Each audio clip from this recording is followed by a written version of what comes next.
Welcome to Funimation the 3D, kids and family cartoon, where stories shine with courage, kindness, and emotional growth. Today's episode follows a boy who discovers that bravery isn't about being loud, it's about speaking from the heart. This is When Oliver's Voice Got Lost. Oliver was the kind of kid who always sat quietly in the back of the classroom, never raising his hand, never volunteering, and certainly never speaking unless he absolutely had to. His voice was soft, shaky, and shy, as if it tiptoed out of his mouth instead of walking proudly. Most kids didn't notice him. Some thought he didn't like talking. Others thought he had nothing to say. But the truth was simple. Oliver was afraid his words weren't good enough. One Monday morning, their teacher, Ms. Willow, announced the one thing Oliver feared most in the whole world. "Class," she said cheerfully, "today we start our debate presentations."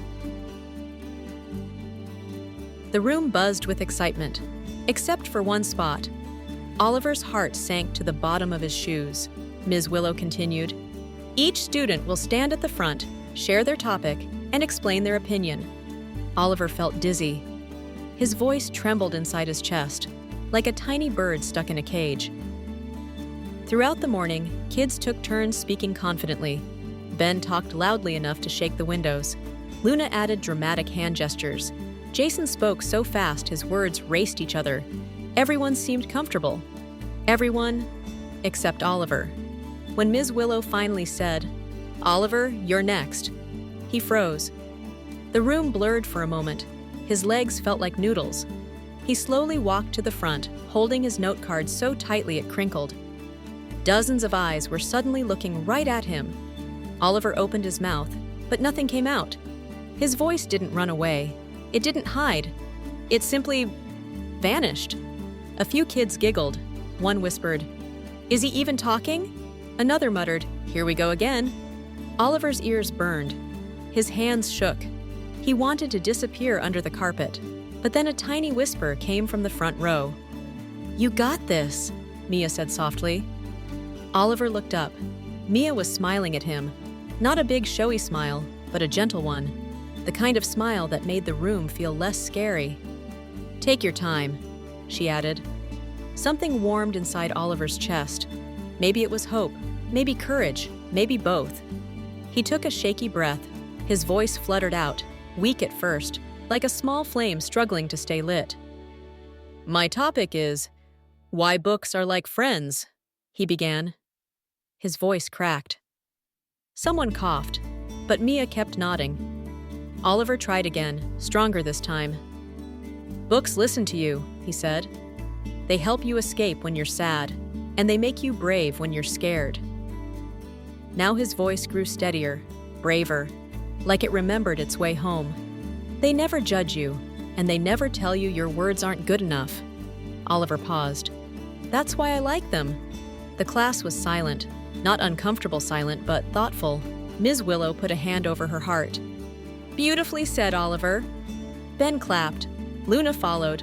Soon the whole class applauded, genuinely, warmly, loudly. Oliver felt a rush of joy so big it made his knees wobble. His voice wasn't lost. It was just waiting for someone to believe in it. After class, Mia caught up to him by the lockers. "You did amazing," she said. "I knew you could." Oliver smiled shyly. "Thank you for helping me find my voice." From that day on, Oliver wasn't suddenly loud or talkative, but he wasn't silent anymore. He raised his hand more often. He volunteered to read short sentences. He answered questions when Ms. Willow called on him. Every time he felt nervous, he looked for Mia's encouraging smile, and it reminded him that he wasn't alone. One afternoon, the school announced a storytelling contest. Students had to read a short story they wrote in front of teachers and parents. Oliver felt his heart beat wildly as he read the sign. His voice whispered, "No way, too scary." But another voice inside him, smaller but braver, said, "Maybe try." Mia walked up beside him. "You should enter," she said confidently. Oliver shook his head. "What if my voice disappears again?" Mia shrugged. "Then we'll find it again." Oliver laughed softly. Somehow, with her around, the impossible felt possible. Over the next week, Oliver wrote a story about a tiny bird who was afraid to sing. The bird watched other birds chirp proudly, but it hid in the tree branches. One day, another bird told it, "Your song matters too." And slowly, the tiny bird learned to sing, not loudly, but beautifully. When Oliver shared the story in the contest, he made a mistake halfway through and lost his place. But he remembered Mia's words, took a breath, and continued. His voice didn't vanish this time. It wobbled, but it stayed. And when he finished, the audience applauded. Not because he was the loudest or the most dramatic, but because he was brave. That night, Oliver realized something important. Courage doesn't mean never being scared. Courage means trying anyway. And so, Oliver learned that finding your voice isn't about shouting. It's about speaking with heart. And sometimes, all it takes is one kind friend to help that voice shine. Thank you for joining us today on Funimation 3D/Kids and Family Cartoon.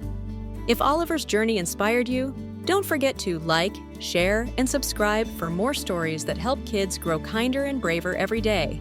See you next time.